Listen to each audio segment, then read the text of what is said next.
Welcome to mega TV బన్నింగ్ topic. మనం ఎంత బలవంతులమో ప్రత్యర్థి కూడా అంతే బలంగా ఉంటే ఆ పోటీలో వచ్చే మజానే వేరుగా ఉంటుంది. బీహార్లో 30 ఏళ్లుగా లాలూ ప్రసాద్ యాదవ్, నితీష్ల మధ్య ఇలాంటి పోటీనే నడుస్తుంది. అంతేకాదు లాలూ రాజకీయాల్లో తనకంటూ ఒక ఇమేజ్ను సంపాదించుకున్నారు. ఇక ఇప్పుడు ఆయన కుమారుడి కోసం కష్టపడుతున్నారు. తేజస్వి యాదవ్ను సీఎంగా చూడాలని కలలు కంటున్నారు. కుమారుడి కోసం తండ్రి వేస్తున్న ప్లాన్స్ ఫలిస్తాయా? తేజస్విని సీఎం కావాలంటే ఏం చేయాలి? ఎలాంటి నిర్ణయాలు తీసుకుంటే మంచిది?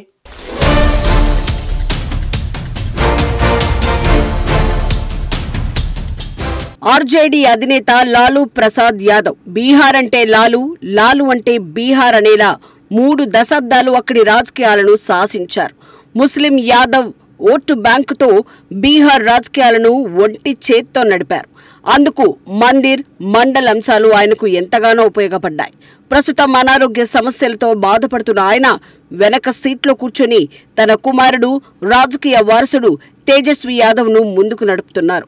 ముస్లిం యాదవ్ ఫార్ములాతో ఆర్జేడీకి పూర్వ వైభవం తేవటంతో సహా తన కుమారుడు, రాజకీయ వారసుడు తేజస్వి యాదవ్ను సీఎం పీఠంపై కూర్చోబెట్టేందుకు తనదైన శైలిలో వ్యూహాలు రచిస్తున్నారు.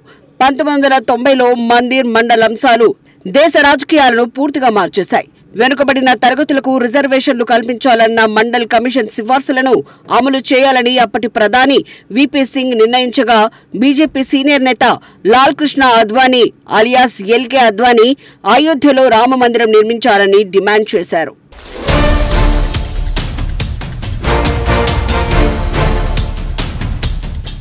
ఒకరు రాజకీయాల్లో బీసీ కార్డును కీలక అంశంగా మార్చగా, మరొకరు 2 ఎంపీలు ఉన్న బీజేపీని ప్రపంచంలోనే అతిపెద్ద రాజకీయ పార్టీగా అవతరించేందుకు కారణమయ్యారు.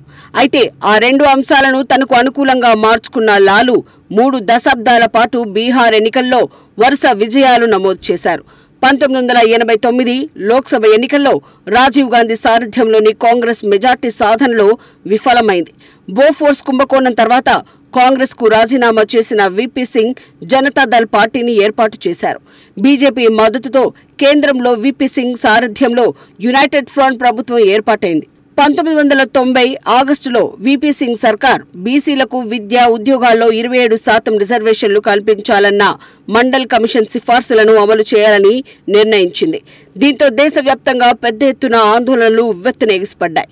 రిజర్వేషన్లకు వ్యతిరేకంగా ఎంతో మంది యువకులు ఆత్మాహుతికి పాల్పడ్డారు. ఆ 2 అంశాలు లాలూకు జాక్ పాట్గా మారాయి.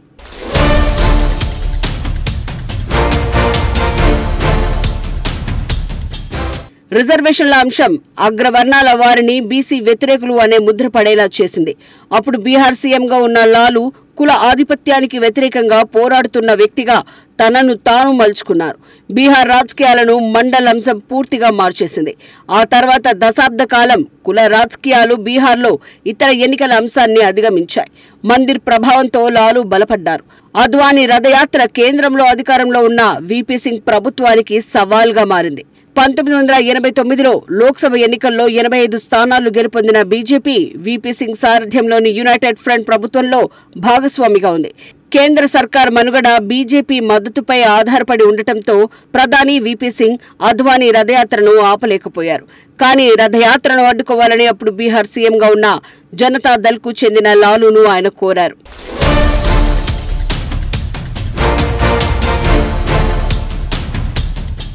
1990 అక్టోబర్ 23న సమస్తీపూర్లో అద్వానీని బీహార్ పోలీసులు అరెస్ట్ చేశారు. అదే రోజు పాట్నాలోని గాంధీ మైదాన్లో నిర్వహించిన భారీ బహిరంగ సభలో లాలూ ప్రసంగించారు. బీహార్లో మతపరమైన హింసకు చోటు లేదన్నారు. అధికారం ఉన్నా లేకపోయినా శాంతి భద్రతల విషయంలో రాజీపడే ప్రసక్తే లేదని లాలూ తన ప్రసంగంలో పేర్కొన్నారు. దీంతో రాత్రికి రాత్రే లాలూ జాతీయ రాజకీయాల్లో కేంద్ర బిందువుగా మారారు. చాలా రాష్ట్రాలు రథయాత్రను ఆపేందుకు వెనకడుగు వేయగా లాలూ మాత్రం రెండో ఆలోచన చేయకుండా అద్వానీని అరెస్ట్ చేశారు. తర్వాత ఆయన ముస్లింల దృష్టిని ఆకర్షించారు. మైనారిటీల రక్షకునిగా మారారు. అప్పటి నుంచే ముస్లిం యాదవ్ ఫార్ములా లాలూకు పాశుపతాస్త్రంగా మారింది. 1991లో జరిగిన లోక్సభ ఎన్నికల్లో ముస్లిం యాదవ్ ఫార్ములాకు అగ్ని పరీక్ష ఎదురైంది. ఆ ఎన్నికల్లో ఆ ఫార్ములా సూపర్ డూపర్ హిట్ అయింది. లాలు సారథ్యంలోని జనతాదళ్ బీహార్లో 40 లోక్సభ స్థానాలకు 32 సీట్లు కైవసం చేసుకుంది. అన్ని చోట్ల జనతాదళ్ ఓటమి పాలు కాగా బీహార్లో మాత్రం తిరుగులేని మెజార్టీ సాధించింది. ఆ సమయంలో వెనుకబడిన వర్గాలు బీహార్ జనాభాలో 52%, మైనారిటీలు 12%గా ఉన్నారు.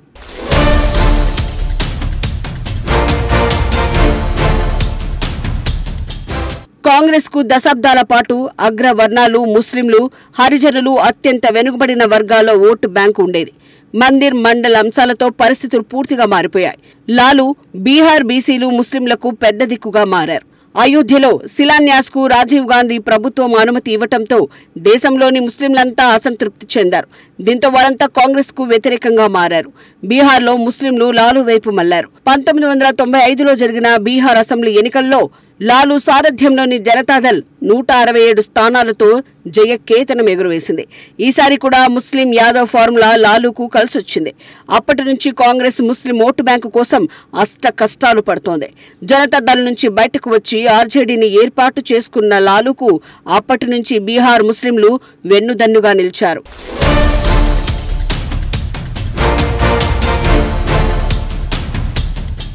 2020 బీహార్ అసెంబ్లీ ఎన్నికల్లోనూ ఆర్జేడీ అతిపెద్ద పార్టీగా అవతరించింది.